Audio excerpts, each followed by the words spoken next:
আসসালামু আলাইকুম রহমতুল্লাহ। চাঁপাইনবাবগঞ্জের আমবাগান থেকে সারা বাংলাদেশে ইসলামী ছাত্র শিবিরের জয় জয়কার, জয়ের গান। এর পিছনে অনেক বড় একটা অবদান রয়েছে আওয়ামী লীগের। তার কারণ হচ্ছে বিগত 16টা বছর আওয়ামী লীগ, জামাত আর শিবিরের যেই পরিমাণের জিকির চালু করেছিল বাংলাদেশে, যার কারণে প্রত্যেকটা মানুষের কান দিয়ে কথাগুলো গিয়ে অন্তরে গেঁথে গেছে।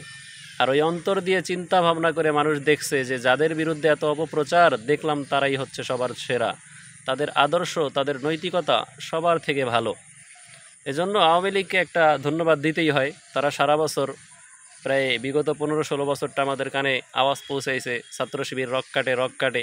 সর্বশেষ দেখা গেল রক্ত দূরের কথা, তারা কিছুই কাটে না, কাউকে একটা চিমটিও কাটে না অন্যায়ভাবে, কারো হক মারে না, কারো চরিত্র উপরে কারো আঘাত করে না, কারো উপরে অন্যায় করে না, জুলুম করে না, 2 টাকা মাইরা খায় না, সবাই চরিত্রবান।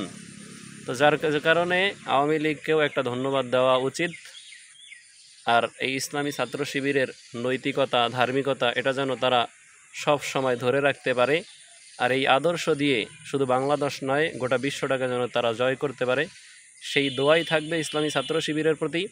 আর বাদবাকি অন্য যেই ছাত্র সংগঠনগুলো আছে তাদেরকেও বলা উচিত, বা তাদেরকেও আমরা আহ্বান করব, আপনারা স্লোগান নয়, দাম্ভিকতা নয়, অহংকার নয়, দলীয় দাপট নয়, বরং নৈতিকতা আর আদর্শ দিয়ে মানুষের মন জয় করুন। আপনারা ইনশাআল্লাহ আপনারাও এই ইসলামী ছাত্র শিবিরের মতো একটা দেশ জয় করতে পারবেন।